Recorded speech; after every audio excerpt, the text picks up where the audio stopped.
देखिए, एक चीज कब्रिस्तान के बोर्ड पर आप देखेंगे तो एक नाम लिखा हुआ है, क्योंकि आप लोग भी शहर के रहवासी हैं और आप तमाम लोग को बहुत पहले से मालूम है कि उस नाम को लेकर के बार बार ऑब्जेक्शन लिया जा रहा है। ये बार बार सवाल पैदा हो रहा है कि ये नाम क्यों लिखा जा रहा है, क्योंकि हमने पूरे महाराष्ट्र की कब्रिस्तान को जहां जहां हम गए हैं वहां पर किसी का नाम नहीं लिखा जाता।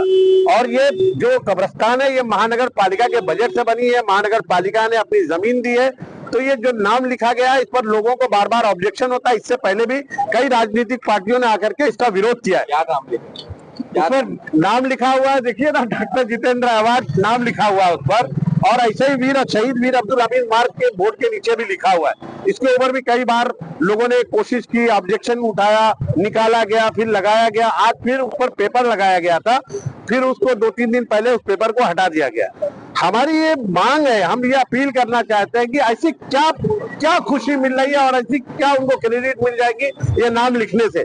अरे हमको तो डर है कि अल्लाह ना करे कभी ना कभी आप कब्रिस्तान के आगे पीछे भी नाम लिखना नहीं चालू कर दे ये लोग कि ये कौन से किसका और किसका आदमी है और किसके पीछे किसकी मौत हुई है। ये नाम हम निकालने के लिए हम इसलिए यहाँ पर बालू पिक्चर एमसी साहब से हम मुलाकात किए थे। हमने कहा है कि ये नाम से ऑब्जेक्शन है, इस नाम को निकाला जाए। यही इसी मांग को लेकर के हम लोग ने बालू पिक्चर साहब और हम कमिश्नर साहब को भी मुलाकात करेंगे और इस नाम को हम चाहते कि कानून के दायरे में रह करके जिस तरीके से उसको लीगल तरीके से निकालना चाहिए उसको निकाला जाए। और हम एक बात और कहना चाहते हैं कि अगर ये कब्रिस्तान की क्रेडिट ले रहे हैं तो यहाँ मिट्टी में जो घोटाला हुआ है, जिसकी वीडियो वायरल हुई है, उसकी क्रेडिट क्यों नहीं लेते? मिट्टी में घोटाला हुआ, एक बार हुआ, लोगों ने ऑब्जेक्शन लिया, पूरे शहर ने सुना, उलमाओं ने उसमें फतवा दिया कि नहीं ये मिट्टी में घोटाला हुआ है, उसकी क्रेडिट मैं नहीं लूंगा। फिर उसके बाद वापिस से उसी कॉन्ट्रैक्टर को वापिस से उसमें मिट्टी भरने की जा रही, ये बड़े बड़े पत्थर आ रहे, उसकी क्रेडिट मैं नहीं लूंगा। कब्रिस्तान के बोर्ड पर मैं अपना नाम लिख करके क्रेडिट लूंगा, ना तुम्हारा बजट। अगर उस बोर्ड पर, इस बोर्ड पर अगर किसी का नाम आना चाहिए वाकई में, तो थाने महानगर पालिका के ट्रस्टी जो होते हैं, वो नगर सेवक होते हैं, उनके नाम आना चाहिए। लेकिन मैं ये कहता हूं कि वो भी काम नहीं होना चाहिए, लेकिन उनका तो कोई रोल ही नहीं है। ना कब्रिस्तान में उन्होंने बजट दिया है, ना जमीन दिया है, ना कुछ दिया है, तो फिर वो नाम क्यों? ये नाम निकाला जाना चाहिए, इसीलिए हम लोग यहाँ आए हुए हैं। ये लेटर हमने दिया है। तकरीबन 1 साल से ज्यादा हो चुका है, तो जब भी आप लोगों ने आवाज, उससे पहले भी बहुत सारे लोगों ने आवाज उठाई थी, ऐसा नहीं है कि नहीं उठाई, आवाज उठाई है। लेकिन जानते हैं ना कि क्या चल रहा है शहर में, क्या चल रहा है आप देख लीजिए। अगर हॉकर्स को हटाया जा सकता है, जो बेचारे भुखमरी के शिकार हो रहे हैं, तो ये बोर्ड क्यों नहीं निकाला जाता? यहाँ के एमसी साहब तो बोलते हैं कि किसका बजट है मुझे मालूम ही नहीं, तो उनको बोलना चाहिए जाकर के किसी उस डिपार्टमेंट में काम करो जहाँ के बारे में तुमको नॉलेज है। बिल्डरों के यहाँ नौकरी कर लो, क्योंकि बिल्डर कहाँ बिल्डिंग बन रही है उसके बारे में उनको नॉलेज है, वहां जाके नौकरी करना चाहिए। महानगर पालिका का बजट उनको यही नहीं मालूम, बोले हम पता करेंगे बजट किसका है, क्या हुआ है, कैसे हुआ है, फिर घर में बोलना आराम करो, या तो बिल्डरों के यहाँ नौकरी कर लो। ये हाल है हमारे शहर का। एमसी का यहाँ का जो जिम्मेदार है यहाँ का, उसको ही नहीं मालूम। नाम निकलना चाहिए, ये हमारा पूरा प्रयास रहेगा। कुछ क्या करेंगे हम लोग पूरी को, हम कमिश्नर साहब को मिलेंगे, नहीं तो दूसरा स्टेप तो मालूम है, आंदोलन करेंगे हम उसके जरिए। और क्या कर सकते हैं, जो हमारा अधिकार है। अभी आप एएसपी से मिलकर आए हैं, उन्होंने क्या आश्वासन आपको दिया है इस बोर्ड को लेकर? देखो, ऐसा है कि जो असिस्टेंट म्युनिसिपल कमिश्नर या सहायक आयुक्त जो होता है वो प्रशासकीय अधिकारी होता है।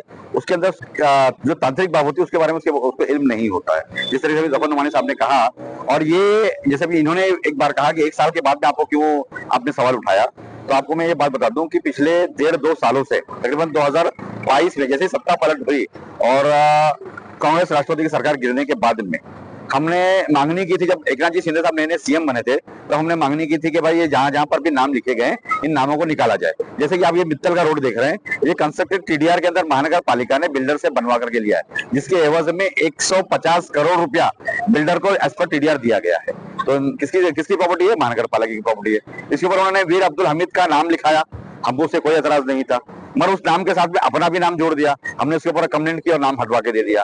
वैसे ही घास वाला के अंदर मौलाना शेख साहब के नाम से गार्डन बनाया गया, उस गार्डन के बोर्ड के ऊपर भी इन्होंने अपना नाम लगाया, हमने उसको निकलवा के फेंकवा दिया। आप रेती बंदर में देखेंगे, रेती बंदर पे एक कमानी मतलब एक गेट बनाया जा रहा था, जिसमें जितने नवाज साहब मुमरा प्रवेश द्वार बना रहे थे उसके ऊपर अपना नाम लिखवाया था, हमने उसको भी उखाड़ करके फेंक दिया। और हमें यहाँ पर, क्योंकि ये एक धार्मिक स्थल है, और आप देखो कैसा है कि हम जिस देश में रहते हैं एक जमहूरियत वाला देश है, एक डेमोक्रेटिक रिपब्लिक है, और यहाँ के चौथा स्तंभ जो है वो आप मीडिया पर्सन भी है। मैं आपसे भी सवाल करना चाहता हूँ। या पूरे महाराष्ट्र में घूमते हैं, पूरे हिंदुस्तान में घूमते हैं, आपने कहीं देखा है किसी कब्रिस्तान के ऊपर किसी आमदार ने अपना नाम लिखा है क्या? बताइए मुझे। तो सिर्फ मुमरा में ही क्यों? और अगर लिखते भी तो मुझे उससे भी कोई एतराज नहीं होता अगर हमारे आमदार साहब अपनी खुद की जो उनकी पर्सनल निधि होती है, सालाना उन्हें 5 करोड़ रुपया मिलता है। 15 साल में कितना मिला उन्हें? 75 करोड़ रुपया मिला। 75 करोड़ में वो 1 करोड़ रुपया अगर इस कब्रिस्तान के अंदर देते, चाहे वो शौचालय के लिए देते, चाहे शेड के लिए देते, चाहे वजू खाने के लिए देते, या बोरिंग के लिए देते, या पानी के लिए देते, हम खुश होते थे कि चलो भाई हमारे आमदार ने कम से कम 1 करोड़ रुपया तो हमारे कब्रिस्तान के लिए दिया। मगर इस कब्रिस्तान के अंदर 3 टेंडर कॉल किए गए। तीनों टेंडर महानगर पालिका ने कॉल किया। पहला 2 करोड़ 80 लाख रुपए का, दूसरा 9 करोड़ 33 लाख रुपए का, और तीसरा टेंडर 2 करोड़ 40 लाख रुपए का। तीनों टेंडर एक बार शायना कंस्ट्रक्शन को लगा और अभी केई एंटरप्राइजेस को लगा। मगर देखो नाम के ऊपर कॉन्ट्रैक्टर बदलते हैं, मगर काम करने वाला आदमी कभी बदलता नहीं। वही आदमी स्टार्टिंग से काम करता हुआ आ रहा है जो स्टार्टिंग से करप्शन कर रहा है। और आप लोग देख रहे हैं कि जिस तरीके से इस कब्रिस्तान की बेहुरमती हो रही है, हमारे तदफीन की, हमारे जनाजे की बेहुरमती हो रही है, उसके ऊपर हम बार बार आवाज उठाते रहे, मगर उसके ऊपर कोई किसी की कान के अंदर जू नहीं रेखती।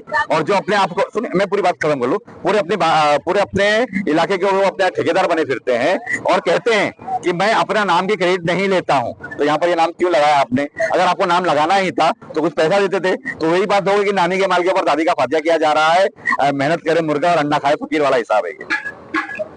जैसा कि आपने खुद कहा कि सिर्फ मुमरा में ये वोट वाली राजनीति चल रही है, तो क्या मुमरा वासियों के पास सिर्फ यही काम रहेगा तो मुमरा के दिग्गज नेता है जी, एक पार्टी वोट लगाए, दूसरी पार्टी वोट हटाए, तो सिर्फ यही एक मुद्दा रह गया राजनीति? मैं आपकी जानकारी के लिए बता दूं कि आपने इलेक्शन से पहले आपने सुना होगा कि हम लोगों ने कहा था कि हमने 181 करोड़ रुपया माननीय श्री नजीमुल्लाह साहब के माध्यम से पैसा लाया है मुमरा कौसा के अंदर। उसके तमाम काम चालू किए गए, जिसमें आपने देखा कि ओपनिंग के वक्त में बहुत सारी भिड़ंत हुई थी। कुछ अपोजिशन या नगर सेवकों ने, उनके कार्यकर्ताओं ने आकर के हमारी ओपनिंग को रोकने की कोशिश की। किधर है अभी वो लोग? हम काम कर रहे हैं, हमारे कॉन्ट्रैक्टर काम कर रहा है और हम खड़े रह करके नाक के ऊपर बैठ करके काम करवा के ले रहे हैं। और क्यों काम करवा रहे हैं? इसलिए काम करवा रहे हैं कि हमारा ही शहर है, हम यहाँ पैदा हुए, यहीं पले बड़े हैं। तो हम हमेशा कोशिश करेंगे इस शहर के अंदर जो यहाँ शहर का जो नागरिक होता है, उस नागरिक को किस तरीके से बेहतरीन सुविधा दी जाए, बेहतरीन आरोग्य दी जाए, बेहतरीन एजुकेशन दिया जाए, हम उसके ऊपर काम कर रहे हैं। आपने देखा होगा कि हमारे उस लिस्ट के अंदर हमने 5 करोड़ रुपया म्युनिसिपलिटी स्कूल को बढ़ाने के लिए दिया, 2 करोड़ रुपया इस कब्रिस्तान के लिए, 5 करोड़ रुपया हमने लाइब्रेरी के लिए दिया, 2 करोड़ रुपया हमने स्टेडियम के लिए दिया, हमने गली गली के अंदर गटर और नाले बनाने के लिए दिए। 181 करोड़ रुपए देने के बाद में अभी हमारा वर्क ऑर्डर इस मंडे को निकला है, जिसके अंदर मुमरा प्रभाग समिति के लिए 27 करोड़ रुपया नाले के लिए और 56 करोड़ रुपया दीवा प्रभाग समिति के नाले के लिए दिया गया। वो भी हमारे नजीमुल्लाह साहब और हमारे डॉक्टर श्रीकांत शिंदे साहब की मेहनत की वजह से नाले का पैसा आया हुआ है। और ऐसे ही हम काम करते रहेंगे अगले 5 साल तक। हमें किसी ने वोट दिया, किसी ने नहीं दिया, हम उससे परे हैं। आपने देखा होगा कि जिस तरीके से दोस्ती के अंदर हमारे खासदार साहब को वोट ना मिलते हुए भी उन्होंने 27 लाख रुपए का वाटर का डिस्ट्रीब्यूशन सेटअप लगा करके दिया था। उसके बाद में हमारे मुमरा के अंदर खासदार साहब ने अपनी निधि से 55 करोड़ रुपया देकर के सारे नगर सेवकों का भी काम चालू करवा के दिया है। आप देख रहे हो जैसे चांदनगर हमारी नेहा मैडम काम करवा रही है, इनके यहाँ काम कर रहा है, कौशल काम किया जा रहा है। ये सब काम हमारे खासदार साहब कर रहे हैं और हम इस बात से हमेशा परे होते हैं कि हमें किसी ने वोट दिया या नहीं दिया, ये उसका हक है। क्योंकि हम जिस जमहूरी देश में रहते हैं, हर आदमी को अपना हक है कि अपने कैंडिडेट को चुने। उन्होंने हमें नहीं चुना, उनकी कोई वजूहत होगी, हम उससे नाराज कभी नहीं होते। मगर हम कोशिश ये करेंगे कि अगला इलेक्शन जब आए तो वो इंशाल्लाह हमें वोट देंगे, इस तरीके हम काम करने की कोशिश करेंगे। और आपको एक बात बोलता हूं, आपने कहा ना कि भाई नाम वो बोर्ड लगाएंगे और हम बोर्ड लगाएंगे, हम कभी बोर्ड लगाने के चक्कर में रहते नहीं। अगर लगाना होता ना तो जब ये कब्रिस्तान ओपनिंग की गई तो हम मुमरा कौसा के 14 नगर मुस्लिम जो नगर से होगा उनका हम नाम यहाँ लिखते थे। हम क्रेडिट का काम करने वाले लोग नहीं है, हम नानी के माल के ऊपर दादी का फातिया नहीं करते। हम जो मेहनत करता है वही अन्ना खाना चाहिए, हम इसके ऊपर विश्वास रखते हैं।